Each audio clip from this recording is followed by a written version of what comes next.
42% reservation అంటున్నాం. ఆ reservation ఇవ్వాలని అంటున్నారు. ఏ ప్రాతిపదికన రిజర్వేషన్ ఇస్తారు? దాంట్లో ఎస్సీలు ఎంతమంది ఉన్నారు? బీసీలు ఎంతమంది ఉన్నారు? ఓసీలు ఎంతమంది ఉన్నారు? ఇప్పుడు ఈ మధ్య కాలంలో మధ్య ఒక ఎమ్మెల్యే కూడా మాట్లాడారు. ఓసీలకి మీరు రిజర్వేషన్లు ఏ రకంగా ఇస్తారు? మా రెడ్డి కులస్తులకి మీరు రిజర్వేషన్ ఇవ్వరా? అన్నట్టుగా మాట్లాడారు. ఎలా ఈ రిజర్వేషన్ వ్యవస్థ 79 ఏళ్ళు అయినా కూడా ఇది నడవాల్సిందేనా ఇంకా?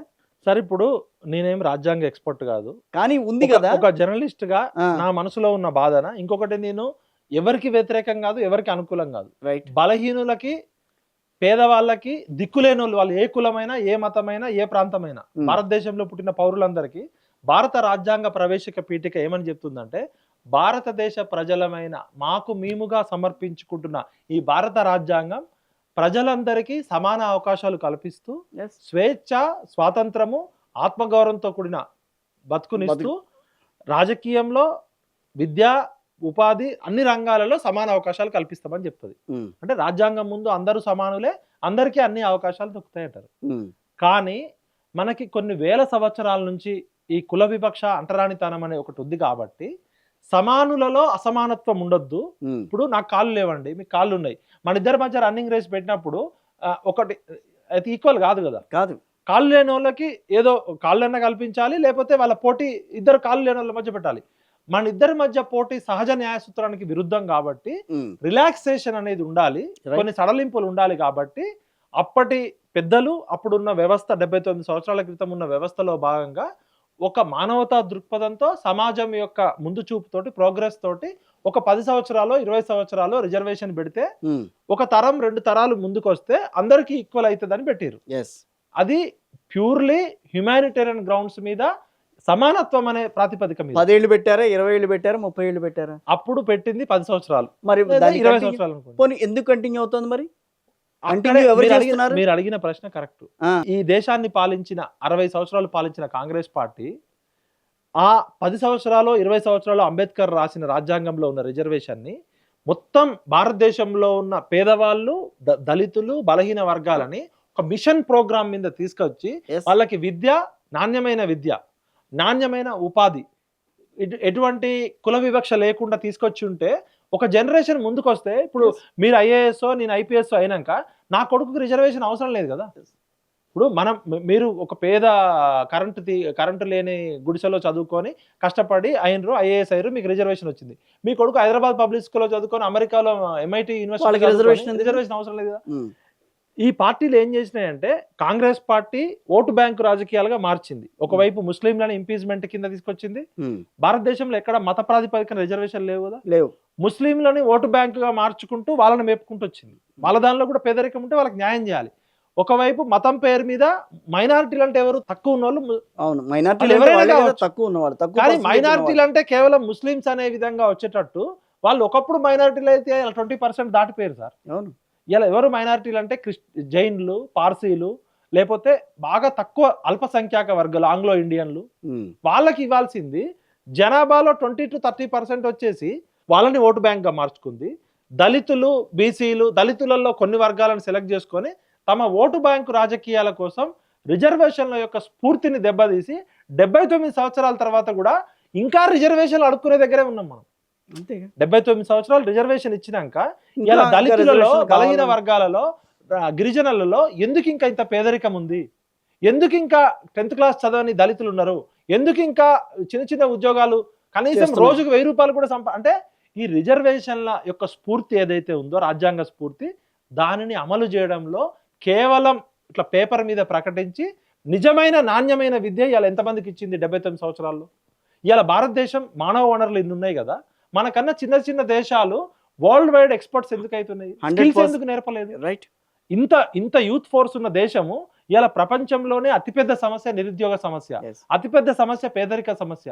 మరి మనతో పాటు ఈక్వల్ గా ఒక 70-80 ఏళ్ల క్రితం చైనా మనం ఎక్కడున్నాము, ప్రపంచంలో స్వాతంత్రం వచ్చిన వాళ్ళంతా కూడా ఎక్కువ ఉన్నారు. మనకన్నా పేదరికం ఉన్న దేశాలు, మనకన్నా వనరులు లేని దేశాలు మానవ అభివృద్ధి సూచికలో, ఆనంద సూచికలో మనం 132వ స్థానంలో ఉన్నాం. చిన్న చిన్న దేశాలు, భూటాన్ లాంటిది మనకన్నా హ్యాపీగా ఉంది. హ్యాపీనెస్ ఇండెక్స్ లో మనం లేము, హ్యూమన్ ఇండెక్స్ లో మనం లేము. అంటే ఈ రాజకీయ పార్టీలు రాజ్యాంగంలో ఉన్నది ఒకటైతే, వీళ్ళు రాజ్యాంగాన్ని ఏం చెప్పొచ్చు అంటే రాజ్యాంగాన్ని భ్రష్టు పట్టించారు. రాజ్యాంగ స్ఫూర్తిని చెప్తారు కానీ రాజ్యాంగ స్ఫూర్తిని అమలు చేయరు. అంబేద్కర్ గారే స్వయంగా చెప్తారు, నేను రాసిన రాజ్యాంగం ఎంత గొప్పదైనప్పటికీ కూడా ఈ రాజ్యాంగాన్ని అమలు చేసే పాలకులు చిత్తశుద్ధి లేకపోతే ఈ రాజ్యాంగం దేనికి పనికిరాదు, తగలబెట్టండి అని చెప్తాడు.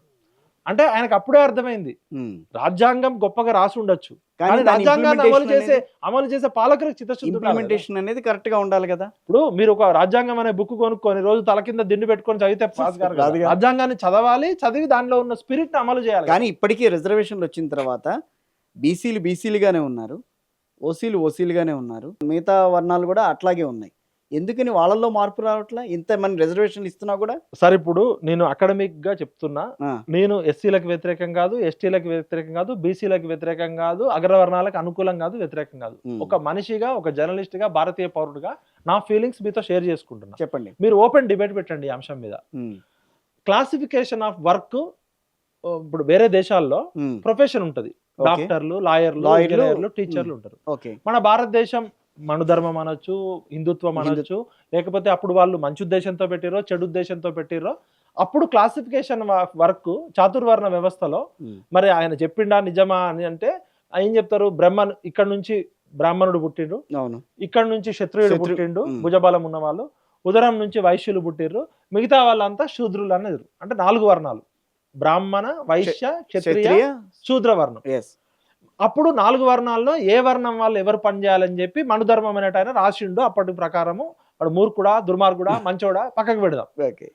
దాన్ని బేస్ చేసుకునే రాజ్యాంగంలో అంటరానితనం ఉంది, వివక్షత ఉంది, కుల పట్ల వివక్షత ఉందని ఎస్సీ ఎస్టీలకి అంబేద్కర్ గారు షెడ్యూల్ క్యాస్ట్, షెడ్యూల్ ట్రైబ్ పెట్టిండు, వాళ్ళకి రిజర్వేషన్ ఇచ్చిండు. Okay, hats off. మరి రాజ్యాంగంలో ఎక్కడైనా బ్యాక్వర్డ్ క్యాస్ట్ అనేది ఎక్కడ లేదు, బ్యాక్వర్డ్ క్లాసెస్ అని ఉంటుంది.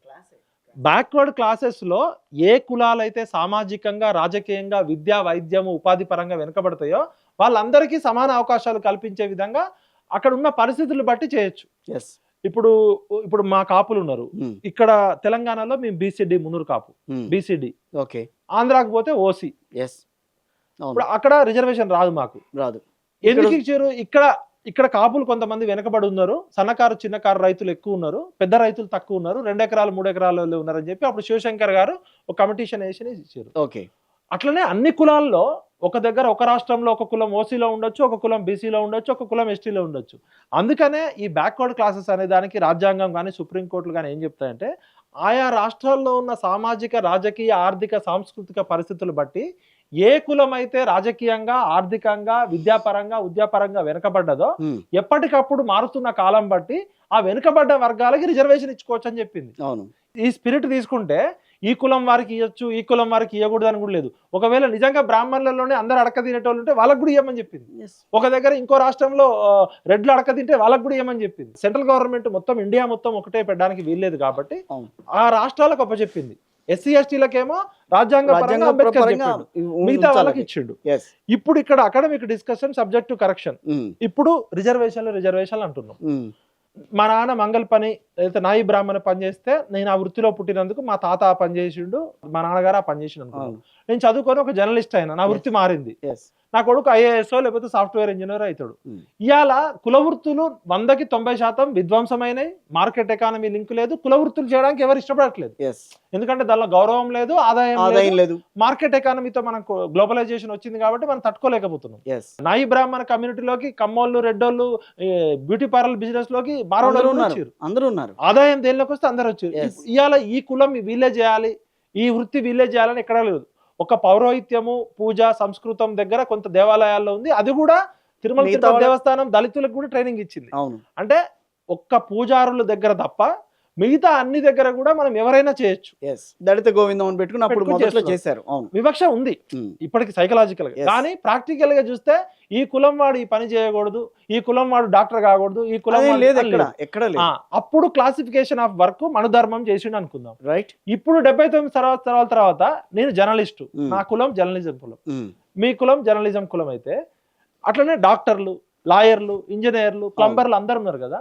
మరి 79 సంవత్సరాల తర్వాత మనం కూడా కులం పోవాలంటున్నాం కదా, ఈ కులం గోడలు తొలగించాలంటున్నాం కదా ఒకవైపు. ఇంకా ఈ కులం తోటే మన భారతదేశం అభివృద్ధి చెందట్లేదు అంటున్నాం కదా. అప్పుడు వృత్తుల ప్రకారం వాడవాడో డివైడ్ చేసిండను. మనం ఎందుకు రీడివైడ్ చేయకూడదు? Right. డాక్టర్లు అంతా ఒక కులం, క్లాసిఫికేషన్ ఎందుకు తేకూడదు? క్లాసిఫికేషన్, డాక్టర్లు అంతా ఒక సెక్టర్, కులం అనేది కూడా తీసేయండి. ఒక ప్రొఫెషన్ వైజ్ మనం తీసుకుందాం. టీచర్లు అంతా ఒక ప్రొఫెషన్, సైంటిస్టులు అంతా ఒక ప్రొఫెషన్, ఆటో డ్రైవర్లు అంతా ఒక ప్రొఫెషన్, ప్లంబర్లు ఒక ప్రొఫెషన్. ఎవరు ఏ ప్రొఫెషన్ అయినా చేసుకోవచ్చు, స్కిల్ చేసుకోవచ్చు. Yes. మార్కెట్లో అన్ని ప్రొఫెషన్స్ ఉంటేనే సమాజం నడుస్తుంది. మరి అలా ఇన్ని రకాల ప్రొఫెషన్స్ మన చట్టసభల్లో, అసెంబ్లీలో, పార్లమెంట్లో, రాజ్యసభలో అన్ని రకాల ప్రొఫెషన్స్ వాళ్ళు ఉండాలి కదా. ఉండాలి. ఇప్పుడు ప్రజలందరికీ ఏం కావాలి? ఫస్ట్ వైద్యం కావాలి అంటే వాడు బతుకుండాలి కదా. క్వాలిటీ వైద్యం కావాలంటే క్వాలిటీ డాక్టర్లు కావాలి. క్వాలిటీ డాక్టర్లు డాక్టర్ విద్య కావాలి. క్వాలిటీ డాక్టర్లు కావాలంటే క్వాలిటీ ఎడ్యుకేషన్ ఎడ్యుకేషన్ ఉండాలి. మరి ప్రజలందరికీ నాణ్యమైన విద్య కోసం ఇప్పటికీ సస్తున్నాం మనం. ఇలా ₹1,00,000 సంపాదించిన మీనైనా నేనైనా సగం 70% మన పిల్లల విద్యకి వైద్యానికే పోతుంది. దానికోసం అప్పుల పాలు చేస్తున్నాం ఇప్పటికి కూడా. అంటే వైద్యము విద్య అనేది చాలా కీలకం. సెకండ్, లైఫ్ స్కిల్స్, ఉపాధి. అందరికీ గవర్నమెంట్ జాబ్ ఇవ్వలేదు. లైవ్లీవుడ్స్ అన్న క్రియేట్ చేయాలి, ఎంటర్‌ప్రెన్యూర్‌షిప్ అన్న క్రియేట్ చేయాలి, ఉపాధులు కల్పించాలి. అంటే విద్య, వైద్యము, విద్య, ఉపాధి. తర్వాత జస్టిస్, సామాజిక న్యాయం అందరికీ అందాలి.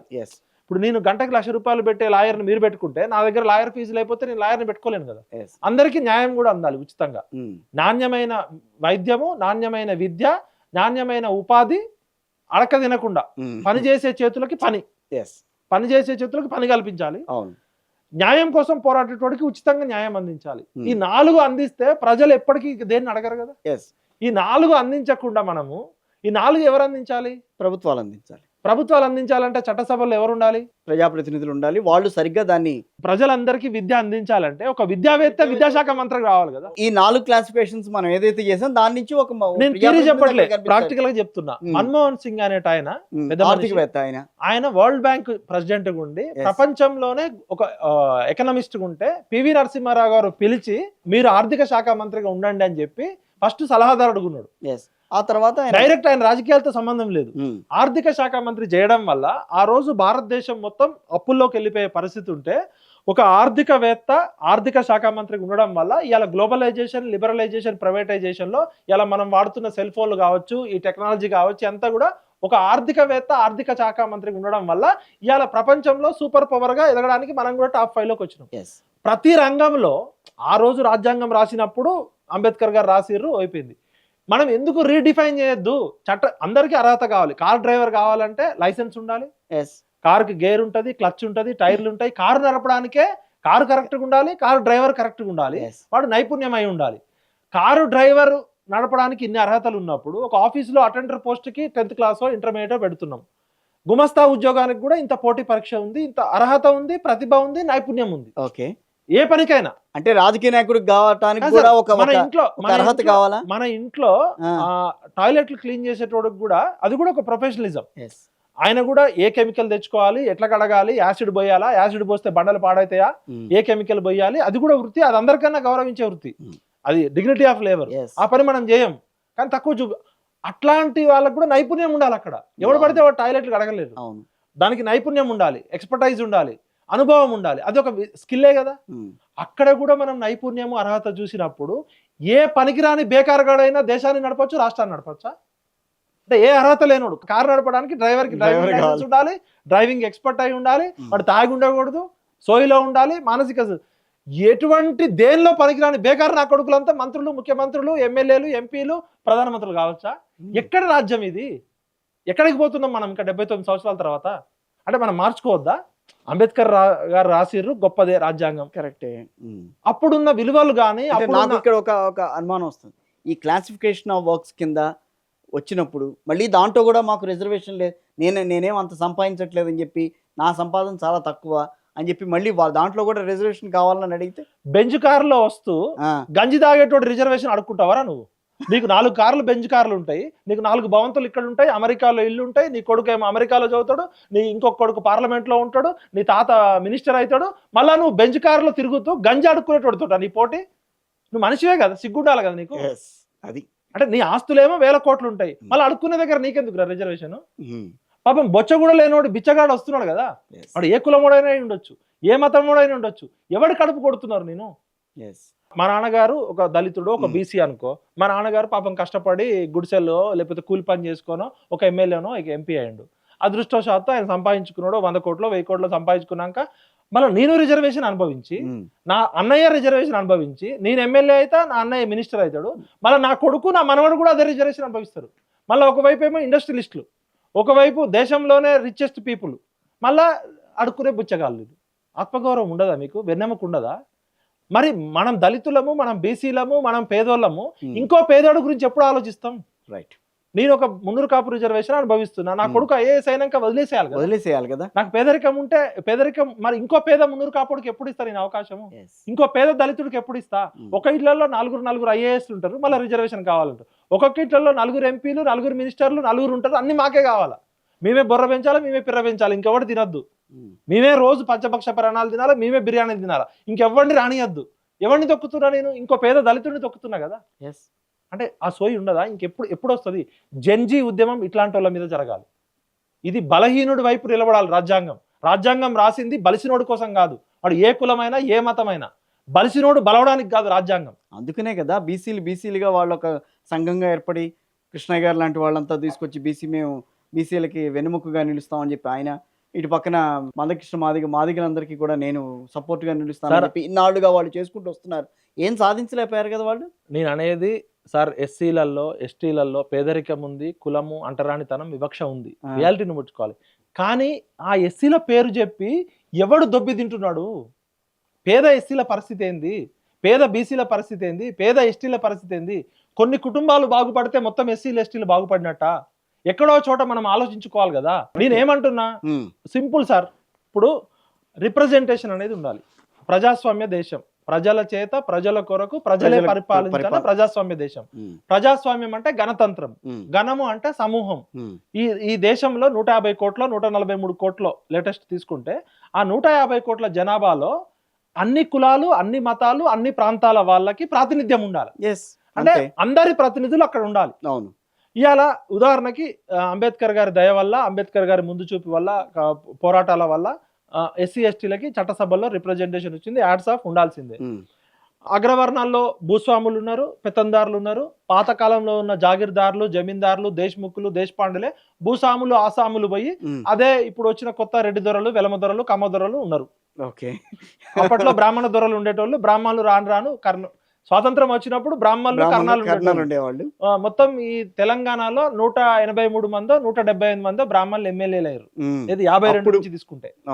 అట్లనే వెలమలు వాళ్ళు తిప్పి కొడితే ఈ 16 సార్లు ఎలక్షన్లు జరిగినాయి ఇప్పటి వరకు. 52 నుంచి 2023 వరకు. తెలంగాణ వరకు తీసుకుంటే వెలమాస్ పర్సంటేజ్ తీసుకుంటే కేసీఆర్ చేసిన సమగ్ర కుటుంబ సర్వే ద్వారా 0.28% వెలమ పాపులేషన్.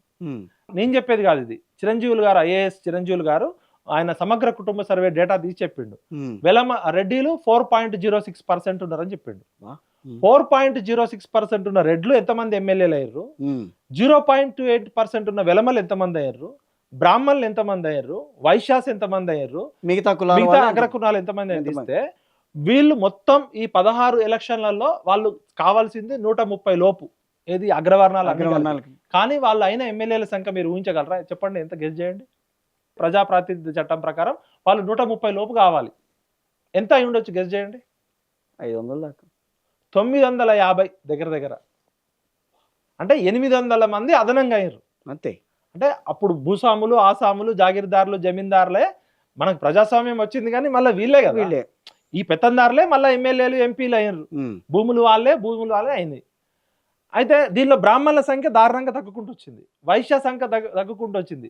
మరి ఈ శూద్రుల్లో ఉన్న కమ్మారెడ్డి, వెలమ కూడా శూద్రులే కదా, వాళ్ళేం క్షత్రియులు కాదు కదా. వీళ్ళ సంఖ్య పెరుగుకుంటూ వచ్చింది, వీళ్ళ ఆస్తులు పెరుగుకుంటూ వచ్చినాయి. అది డేటా చెప్తుంది, నేను చెప్తుంది కాదు. విఠల్ గారు చెప్తుంది కదా అది.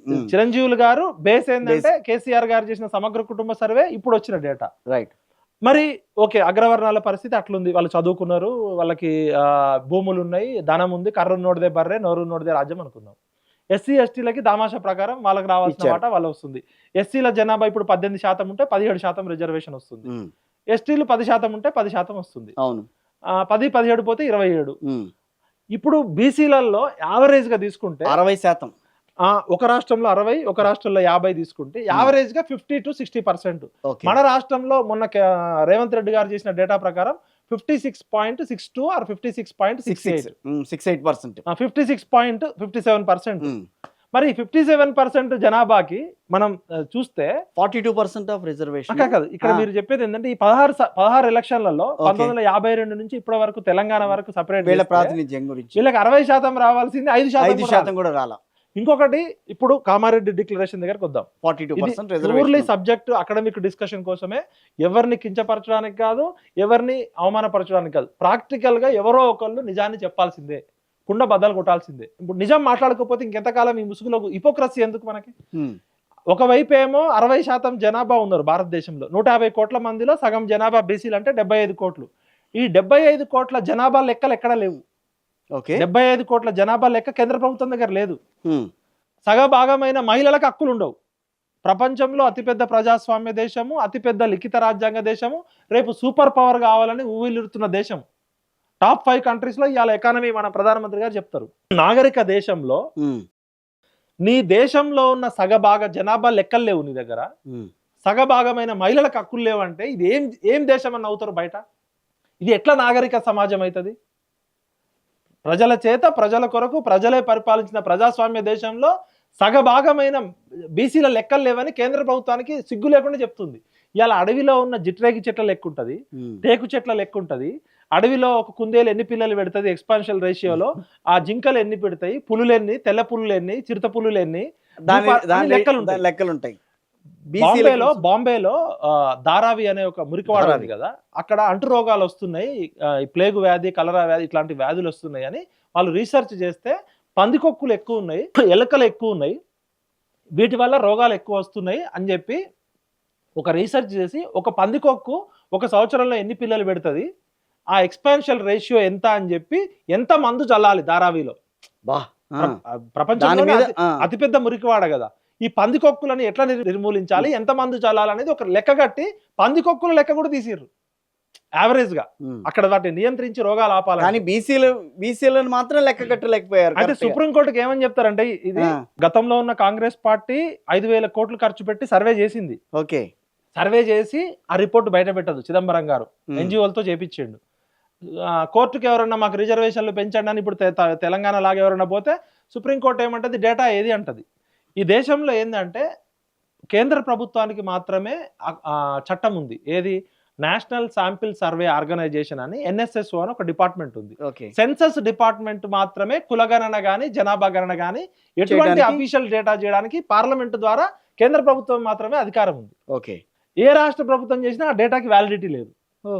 మరి 1931లోనే బ్రిటిషర్స్ ఈ దేశంలో విలేజ్ మోనోగ్రాఫ్ అనే కాన్సెప్ట్ పెట్టారు.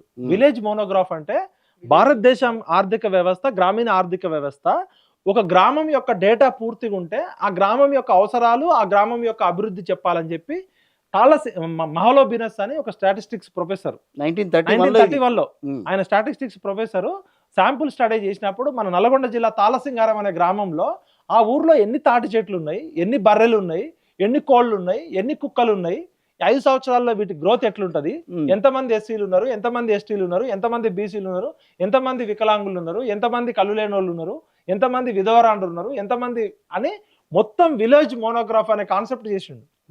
అంటే భారతదేశ ఆర్థిక వ్యవస్థ గ్రామీణ ఆర్థిక వ్యవస్థ, గ్రామం బాగుంటేనే దేశం బాగుంటది. ఆ గ్రామం యొక్క పూర్తి వివరాలు 1931లో తీసారు.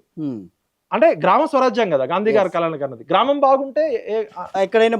అట్లాంటిది 31లో బ్రిటిష్ వాళ్ళు లెక్క పెట్టారు. మన దేశానికి స్వతంత్రం వచ్చి 79 సంవత్సరాల తర్వాత 50 to 60% ఉన్న జనాభా లెక్కలు కేంద్ర ప్రభుత్వం దగ్గర లేవు. రాష్ట్ర ప్రభుత్వం చేసిన లెక్కలు కొట్టేస్తుంది. ఏం దేశం ఇది, ఎటుపోతుంది? డేటా ఈజ్ ఎవ్రీథింగ్ కదా. Data mining, data interpretation, data analysis, రాజకీయాల్లో అయినా, అభివృద్ధిలో అయినా, ప్లానింగ్ కమిషన్ అయినా, నీతి ఆయోగ్, అసలు డేటానే నీ దగ్గర లేకపోతే ఎవరి గురించి చేస్తావు? ఏం ప్లానింగ్ చేస్తావు? అంటే ఎంత దౌర్భాగ్యమైన పరిస్థితిలో ఉన్నాం మనం ఆలోచించాలి. మళ్ళీ ఒకవైపు గొప్ప గొప్ప మాటలు చెప్పారు. మరి ఇట్లాంటిప్పుడు ఈడబ్ల్యూఎస్ ఎందుకు వచ్చింది? ఇప్పుడు కమింగ్ టు ద సబ్జెక్ట్, ఇప్పుడు రాజ్యాంగం యొక్క స్ఫూర్తి ఏంది? అందరూ సమానులే. అవును. ఈ సమానుల మధ్య పోటీలో అసమానత, పాపం ఏం లేని వాళ్ళు, వివక్షత గురైన వాళ్ళు, పాపం తరతరాల నుంచి ఉన్న వాళ్ళని రిజర్వేషన్ ఇచ్చినప్పుడు చాలా కేసులలో ఏమని తీర్పు చెప్తుంది? రిజర్వేషన్లు అనేది 50% దాటకూడదు, ఎందుకంటే మెరిట్ కి మనకి ఇబ్బంది అవుతుంది. ఇప్పుడు 50% ఎస్సీ ఎస్టీ పోను మిగతాది ఇచ్చుకోవచ్చు అని చెప్తున్నారు. చాలా కోర్టు కేసులు అట్లే చెప్తున్నాయి. ఇప్పటి వరకు 9 నుంచి 11 రాష్ట్రాలు బీసీలకి రిజర్వేషన్లు ఇద్దామని ఇస్తే 9 నుంచి 11 సార్లు సుప్రీంకోర్టు హైకోర్టు కొట్టేసింది. ఆ ఇందిరా సహాని కేసు కావచ్చు, చాలా కేసుల్లో కావచ్చు. అయితే 50% దాటకూడదు కదా. అవును. మరి ఎకనామికల్ వీకర్ సెక్షన్ పేరుతో ఎస్సీ ఎస్టీ బీసీలు 50% పోను 10% రిజర్వేషన్ ఇచ్చారు కదా. అంటే 50 + 10 ఎంత అవుతుంది? 60% అవుతుంది కదా. మరి పక్కనున్న తమిళనాడులో 69% రిజర్వేషన్ ఇచ్చారు కదా బీసీలకి. మరి అదెట్లా అని అంటే అదెలా సాధ్యమైంది? అప్పుడు ఏమన్నారంటే అగ్రవర్ణాల్లో కూడా పేదలు ఉన్నారు, పేదరికం ఉంది కాబట్టి అగ్రవర్ణ పేదలకి 10% వరకు రిజర్వేషన్ ఇచ్చుకునే అవకాశం రాష్ట్రాలకు ఇచ్చారు. ఈడబ్ల్యూఎస్, ఎకనామికల్ వీకర్ సెక్షన్స్ పేరేమో ఎకనామికల్ వీకర్ సెక్షన్. అసలు రాజ్యాంగం ప్రకారం ఆర్థికంగా వెనుకబడ్డ వాళ్ళకి రిజర్వేషన్ లేవు. నీకు సామాజికంగా, రాజకీయంగా, విద్యాపరంగా ఉంది తప్ప ఆర్థికంగా వెనుకబడ్డ వాళ్ళకని ఒరిజినల్ కాన్స్టిట్యూషన్ లో ఎక్కడా లేదు. ఓసీల్లో వెనకబడ్డ వాళ్ళు ఈడబ్ల్యూఎస్ కిందకు వస్తారు కాదు. అందరూ ఆలోచించేది అదే. అసలు దాని రాజ్యాంగం స్పిరిట్ ఏంది? రాజకీయంగా వెనకబడ్డోళ్ళు ఏ కులమైన వెనకబడిన వర్గాల్లో ఉంటే వాళ్ళు బేపనోళ్ళు అయినా, ఎస్సీ ఎస్టీ కాకుండా మిగతా వెనకబడ్డ ఎస్సీ ఎస్టీలు కూడా ఈ వెనకబడ్డ వర్గాలే. బ్యాక్వర్డ్ క్లాసెస్, బ్యాక్వర్డ్ క్యాస్ట్ కాదు. అక్కడ ఉన్న పరిస్థితుల ప్రకారం ఎస్సీలకి ఎస్టీలకి ఇచ్చింది. మిగతా వాళ్ళు ఎవరికైనా ఇచ్చుకోవచ్చు. వీళ్ళకి కులం అనేది అగ్రవర్ణాలకు ఇయ్యద్దని చెప్పలే, బ్యాక్వర్డ్ క్యాస్ట్ కి ఇయ్యమని చెప్పలే, ఎంత ఇయ్యాలని కూడా చెప్పలే, 50% దాటద్దని కూడా చెప్పలే. సుప్రీంకోర్టు ఇంటర్ప్రిటేషన్ లో 50% కన్నా దాటి ఇస్తే మనకి మెరిట్ దెబ్బతింటది, మెరిట్ కూడా అవసరము అని చెప్పి విద్యా ఉద్యోగ రంగాల్లో చెప్పింది. ఈ స్థానిక సంస్థల దగ్గరికి వచ్చేసరికి తమిళనాడులో 69% రిజర్వేషన్ ఎప్పటి నుంచో ఇస్తున్నారు. మరి అక్కడ కూడా రాజ్యాంగం ఉండాలి కదా. మరి అక్కడ అమలైంది, ఇక్కడ ఎందుకు అమలు కాలేట్లా?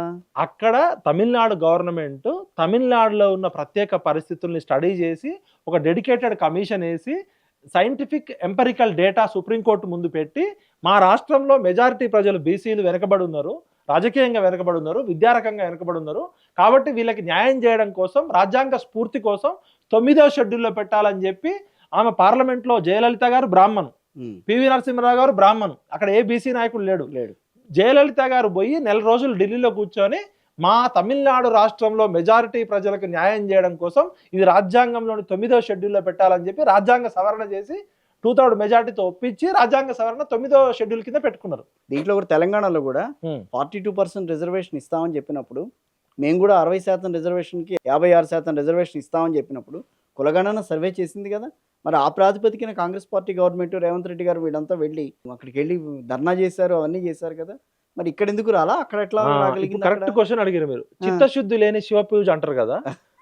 కామారెడ్డి డిక్లరేషన్ పెట్టేటప్పటికి, మేనిఫెస్టో పెట్టేటప్పటికి 9 నుంచి 11 రాష్ట్రాల్లో ఫెయిల్ అయింది, ఈ జీవోల ద్వారా రాదు అని. ఆ విషయం తెలుసు కదా. ఆ విషయం తెలుసు. ఇంకొకటి నేను స్పష్టంగా అడుగుతున్నా, నాకు చెప్పాలి ఆన్సర్. ఇప్పుడు కంచయ్యలే గారు లేకపోతే పెద్ద పెద్ద మేధావులు అంతా కాంగ్రెస్ పార్టీని అధికారంలోకి తీసుకోవడానికి, నేను ఉద్యమకారుడిగా తిరిగిన, అధికారంలోకి తీసుకొచ్చిన టీంలో పెద్ద పెద్ద ఉన్నారు కదా. 42% అని ఎట్లా అన్నారు మీరు? 42% ఏంటి లెక్క? 42% అనడానికి మీకున్న సహేతుకమైన బేస్ ఏంటి?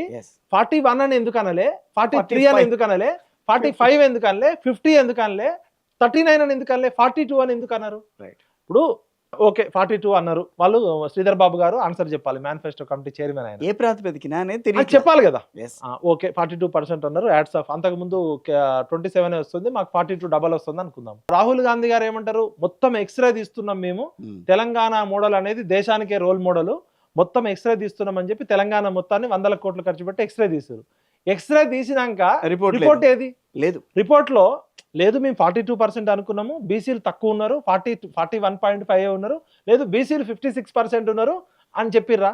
లేదు. ఎక్స్రే అనేది ఓన్లీ బీసీల కోసం కాదు సార్, అది SEP అంటే socio economic, education, cultural and political. అంటే రాజకీయ, సాంస్కృతిక, సామాజిక, ఆర్థిక అన్ని రకాల సర్వే. మీ ఇంటికి వచ్చిర్రు, మీ ఇంట్లో ఎన్ని ఫ్యాన్లు ఉన్నాయి, మీకు ఎన్ని కార్లు ఉన్నాయి, మీ ఇంట్లో ఎన్ని కోళ్ళు ఉన్నాయి, మీకు ఎన్ని కుక్కలు ఉన్నాయి, ఎన్ని బర్రెలు ఉన్నాయి, మీరు వాడే కారా, మీరు ఉంటున్న ఇల్లు కిరాయి ఇల్లా, మీ పైకప్పు పెంకుల స్లాబా, మీరు అపార్ట్మెంట్ లో ఉంటున్నారా, మీకు గార్డెన్ ఉందా, రూఫ్ గార్డెన్ ఉందా, మీ ఇంట్లో అన్ని వివరాలు తీసుకున్నారు కదా. అన్ని తీసుకున్నాక రేవంత్ రెడ్డి గారు, రాహుల్ గాంధీ గారు కలిసి ఎక్స్రే తీస్తాం, సమాజంలో ఎక్స్రే అసలు మేమే మొట్టమొదటి తీస్తున్నాం. మరి ఎక్స్రే తీసినప్పుడు రిపోర్ట్ రావాలి కదా. మరి మా ఊరు ఉంది సార్, కేశవపురం అనే గ్రామం. లాస్ట్ టైం బీసీ వచ్చింది, 1000 మంది ఉన్నారు అనుకో ఓటర్లు, ఆ ఊర్లో ఆ గ్రామంలో ఉన్న ఓటర్ల లిస్ట్ పెట్టచ్చు, మొత్తం ఈ సమగ్ర కుటుంబ సర్వే డేటా బయట పెట్టచ్చు కదా. Yes. ఏమైనా తప్పులు ఉంటే విలేజ్ వాళ్ళు చెప్తారు కదా. చెప్తారు. ఈ విలేజ్ లో ఓసీలు ఎంత, ఓసీలలో రెడ్లు ఎంత, బ్రాహ్మణులు ఎంత, వైశ్యులు ఎంత, గుజరాతీలు ఎంత, మార్వాడీలు ఎంత, ఎస్సీలు ఎంత, ఎస్టీలు ఎంత, వికలాంగులు ఎంత, మహిళలు ఎంత, పురుషులు ఎంత, బాలికలు ఎంత, బాలురు ఎంత, పశువులు ఎంత, మొత్తం డేటా బయట పెడితే ఏమన్నా ప్రజల అబ్జెక్షన్ ఉంటే నోటిఫై చేస్తే కాదు సార్ ఈ విలేజ్ లో ఇట్లా కరెక్ట్ తప్పు చేసిరని చెప్తాం కదా. అవును. మరి ఆ డేటా బయట పెట్టకుండా రాహుల్ గాంధీకి సీక్రెట్ గా ఇచ్చిండా. ఏఐసిసి ఆఫీస్ లో ఒక ప్రెజెంటేషన్ ఇచ్చారు, మన కంచయ్యలయ్య గారు పెద్ద పెద్ద మేధావులంతా పోయారు అక్కడికి. మరి అది రాహుల్ గాంధీ కోసం చేసిన ఎక్స్రే రిపోర్టా? మాకు ఎక్స్రే అంటే జనరల్గా ఏముంటుంది, చెస్ట్ లో ఇన్ఫెక్షన్ ఉంటే ఎక్స్రే తీస్తారు. మరి వీళ్ళు రిపోర్ట్ వచ్చినాక మీరు క్యాన్సర్ అనుకుంటే ఎయిడ్స్ వచ్చిందా, లేకపోతే సెక్సువల్ డిసీజెస్ ఏమన్నా బయటకు వచ్చినాయా మీరు చేసిన దానిలో, లేకపోతే చెప్పకూడని ఏమన్నా బయటకు వచ్చినాయా? మీరు ఆ సర్వే రిపోర్ట్ ఇప్పుడు జనరల్ గా మీరు కంచేయలే గారిని ఎందుకు అడగలు? ప్రొఫెసర్ అడుగుతా, ఆయన కూడా మాట్లాడాలి, ఆయనకు బాధ్యత ఉంది కదా. అవును. రాహుల్ గాంధీ సామాజిక అంశాల్లో ఆయన గురువు అని చెప్పుకుంటారు కదా. అవును. రాహుల్ గాంధీని ఇన్ఫ్లుయెన్స్ చేసిన మా కంచయ్యలయ్య గారు, అరే బాబు ఎక్స్రే ఎందుకు బయట పెట్టరు? ఇప్పుడు జనరల్ గా రోగం వస్తే ఏ రోగమైనా మన వెల్విషర్స్ ఏమైందంటే ఎక్స్రే రిపోర్ట్ లో నేను లంగ్స్ లో ఇన్ఫెక్షన్ ఉంది అనుకున్నా, లేదా లేదు ఉంది, ఓన్లీ ఏ డిసీజెస్ బయట పెట్టరు, ఎస్టీడీ డిసీజెస్ ఒకటే బయట పెట్టరు. అవి చెప్పుకోవడానికి బాగుండదని ఇవాళ రేపు అవి కూడా చెప్తున్నారు. అవును. మరి ఎందుకు ఎక్స్రే రిపోర్ట్ బయట పెట్టలే? రేవంత్ రెడ్డికి అనారోగ్యం ఏమైనా బయటపడుతుందనా, రాహుల్ గాంధీ అనారోగ్యం బయటపడుతుందనా, లేకపోతే సమాజం యొక్క అనారోగ్యం తెలవద్దు అనుకుంటున్నారా? రైట్, ఇక్కడనే అసలు కుట్ర ఉంది. చట్టపరంగా అసలు రాష్ట్ర ప్రభుత్వానికి డేటా తీసుకునే అర్హత లేదు. సెంట్రల్ గవర్నమెంట్ తీసుకుంటేనే అదే చట్టం, అదే సుప్రీంకోర్టు యాక్సెప్ట్ ఇలా కోర్టు కొట్టేయడానికి కారణం కూడా మీరు ఏ చట్ట ప్రకారం చేసిరంటే వీళ్ళకి లేదు. రైట్, సెన్సెస్ డిపార్ట్మెంట్ చేసినది మాత్రమే చట్టం, మిగతాది ఏది చేసినా డెడికేటెడ్ కమిషన్ చేయాలి, ఎంపెరికల్ డేటా చేయాలి, దాన్ని నోటిఫై చేయాలి, ప్రతి ఊర్లో ప్రతి వార్డు వైజ్ పెట్టాలి, జనం అబ్జెక్షన్స్ పెట్టాలి, దాన్ని కరెక్ట్ చేయాలి, సుప్రీంకోర్టు నమ్మాలి. ఇదంతా టైం పట్టేది. అంటే మీరు చేసిన డేటా బయట పెట్టట్లేదు. మీరు ఎలక్షన్స్ కి ముందు 42% చెప్పారు, ఎలక్షన్ తర్వాత కూడా 42% చెప్తున్నారు. ఇక్కడనే అర్థమైపోయింది. ఇంకొకటి వీళ్ళు ఏం చేశారు, ఫస్ట్ అసెంబ్లీలోనేమో అన్ని కులాల సమగ్ర కులగణన సర్వే చేస్తాము అని చెప్పి అసెంబ్లీలో ప్రకటించారు. అది ఏ డిపార్ట్మెంట్ తో చేపిస్తామన్నారు, ప్రభుత్వమే చేస్తుందని చెప్పారు. పేపర్ లో నోటిఫికేషన్ ఏమో బీసీ డిపార్ట్మెంట్ చేస్తుందని చెప్పారు. మేమందరం అబ్జెక్షన్స్ పెట్టినాక, ఆల్రెడీ కులగణన స్టార్ట్ అయినాక భూసాని వెంకటేశ్వరరావు అని ఒక డెడికేటెడ్ కమిషన్ ఐఏఎస్ ఆఫీసర్ వేసారు. అప్పటికే సర్వే సగం స్టార్ట్ అయింది. ఓకే, బీహార్ లో చేసిన 14 క్వశ్చన్స్ కి మించి మేము చాలా ఇచ్చినాం. 20 క్వశ్చన్స్, బీహార్ 25 క్వశ్చన్స్ ఇచ్చినాం. ఒక బుక్లెట్ ఎగ్జామ్ రాసినట్టు రాసిరు, ఒక్కొక్కరు 1/2 అవర్ పట్టింది. అంటే మీ చిత్తశుద్ధి చూడండి. అసెంబ్లీలో చెప్పింది ఒకటి, పేపర్ నోటిఫికేషన్ ఇచ్చింది ఒకటి. డెడికేటెడ్ కమిషన్ ముందే వేయలే మీరు, తర్వాత వేసారు. ఒక బీసీ నిరంజన్ అని ఒక కాంగ్రెస్ లీడర్ ని బీసీ కమిషన్ చైర్మన్ చేశారు.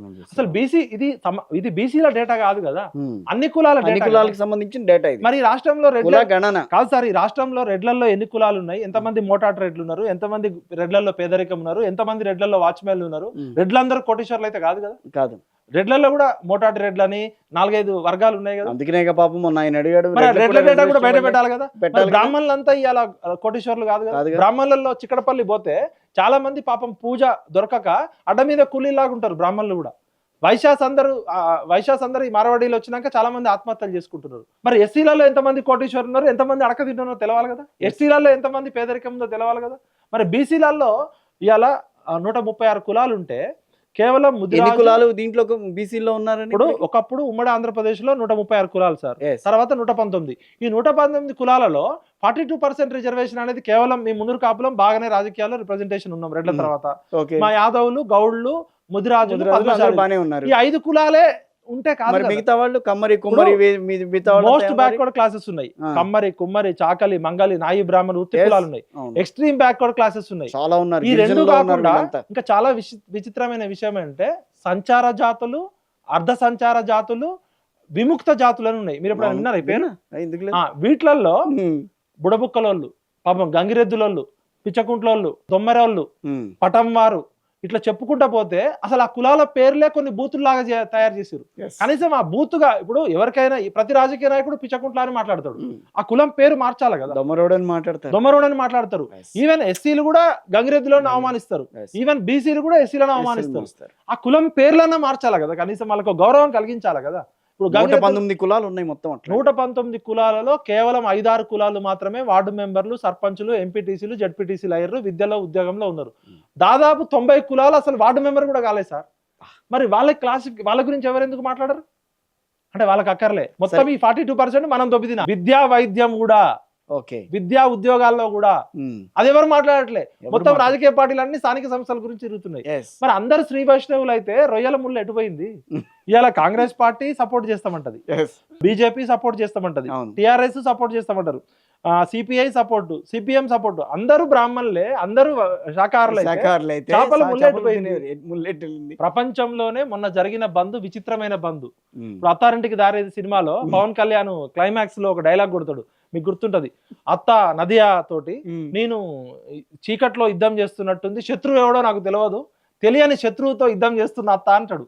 ఇలా బీసీ సంఘాలు కావచ్చు, బీసీ సంఘాలను ప్రోత్సహిస్తున్న రాజకీయ నాయకులు కావచ్చు, ఎవరు బీసీలకి రిజర్వేషన్ రాకుండా అడ్డుకుంటున్నారు?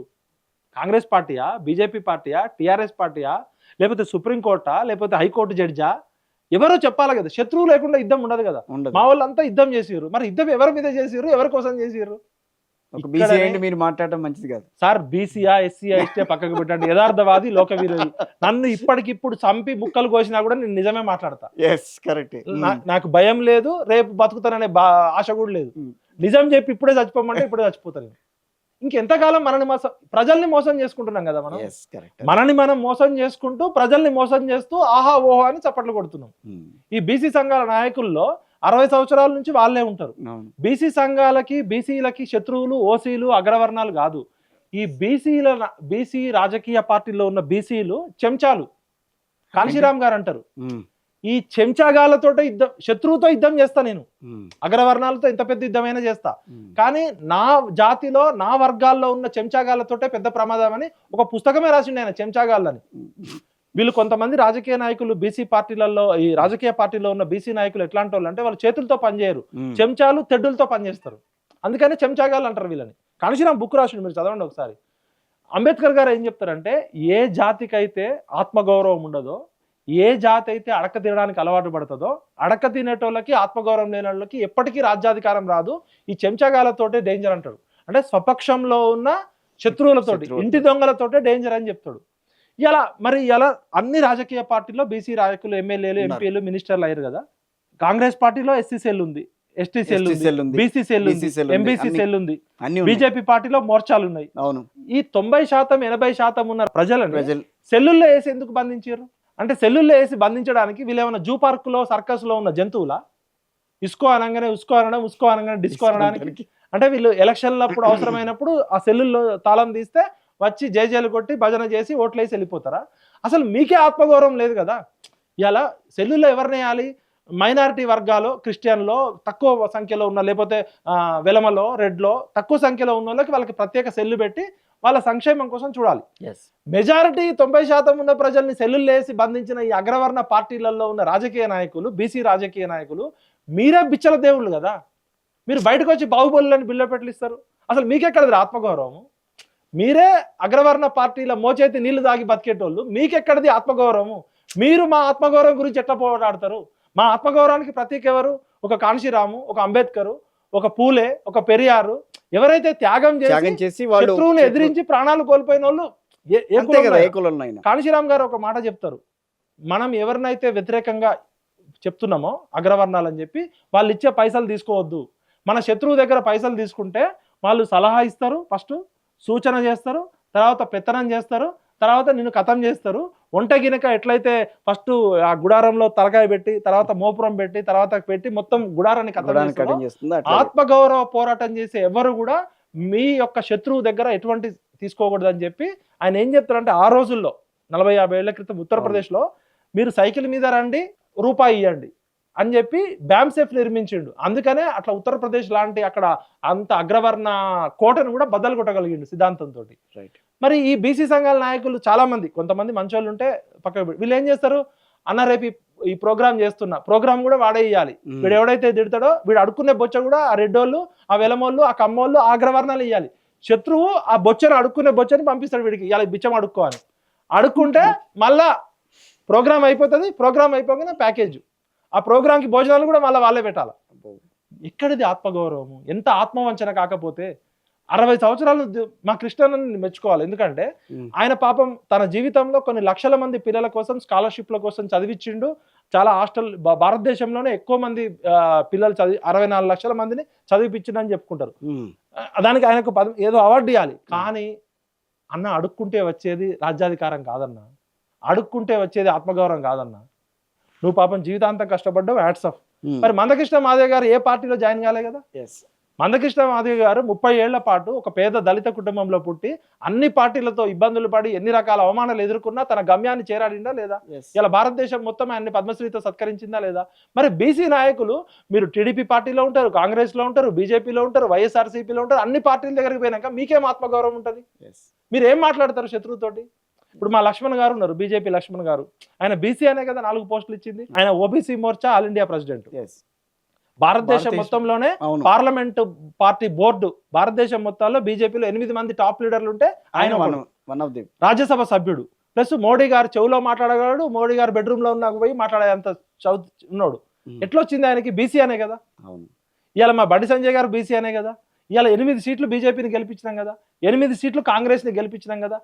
ప్రజలందరినీ రోడ్ల మీదకి తీసుకొచ్చి తెలంగాణ బంద్ చేసే బదులు ఈ 16 మంది ఎంపీలు ఎమ్మెల్యేలు పోయి ఢిల్లీలో కూర్చుంటే రాదా? వస్తుంది. మనకి అందరూ ఇలా బీజేపీ సహకరిస్తుంది, కాంగ్రెస్ సహకరిస్తుంది, అన్ని పార్టీలు సహకరించినప్పుడు మనకు శత్రువు ఎవడు? మరి ఎవరి మీద యుద్ధం చేస్తున్నాం మనము? అంటే ప్రజల మీద యుద్ధం చేస్తున్నామా? మొన్న ఇబ్బంది పడ్డది ఎవరు? ప్రజలే కదా. మనం పలగొట్టిన పెట్రోల్ బంకులు, మనం పలగొట్టిన టిఫిన్ సెంటర్లు, మనం పలగొట్టిన హోటళ్ళన్నీ ఎస్సీ ఎస్టీ బీసీలు పేదోళ్ళు అయ్యే కదా. అంటే ప్రజలని ఇంకెంత కాలం పిచ్చోళ్ళని చేస్తారు? ఈ 5 కులాలు మాత్రమే బీసీలా, వీళ్ళకి వర్గీకరణ వద్దా? ఈ 42% అనేది ఏ సైంటిఫిక్ బేస్ మీద డేటా బయట పెట్టమని ఎందుకు చేయలే? మొన్న ఒకవేళ బంద్ చేసినప్పుడు ఈ డేటా బయట పెట్టు మిస్టర్ రేవంత్ రెడ్డి అని అడగాలి కదా. అడగలేదుగా. అంటే మనం గొర్రెలు కూడా కాదనమాట. అంటే ప్రజల్ని గొర్రెల కాపర్ లేడా మనకి? నేను ఇప్పటికైనా చెప్తున్నా, హిపోక్రసీ వద్దు, గొంగట్లో కూర్చొని ఎంటికలు ఏరుకొని తిట్టుకోవద్దు. మంచోళ్ళు ఉంటే నెత్తిన పెట్టుకుంటాం, ఇట్లనే బానిసల్లాగా చేస్తాం అనుకుంటే ఇది Gen Z generation, social media generation, artificial intelligence వచ్చిన జనరేషన్. ఇంకా ప్రజలను పిచ్చోళ్ళని చేస్తే కుదరదు. తెలంగాణలో కులాల కొంపటి పెట్టకండి. ఒకవైపు ఏమో రేవంత్ రెడ్డి ఇది కాదని తెలిసినా కూడా 42% అని కుంపటి పెట్టి మిగతా ఇష్యూస్ అన్ని డైవర్ట్ చేసి రెడ్లందరికీ నేనే నాయకుడు అని చెప్పి రెడ్లను నమ్మిస్తున్నాడు. ఇప్పుడు సమాజంలో తెలంగాణ సమాజం కులాల సమాజం కాదు సార్. ఇప్పటికి కూడా చెప్తున్నా, మొత్తం దేశం మొత్తంలో కులాల పంచాయతీ ఉందేమో కానీ తెలంగాణలో గ్రాస్ రూట్ లో కులాల పంచాయతీ లేదు. రైట్. థ్యాంక్ యూ విఠల్ గారు. Thank you very much.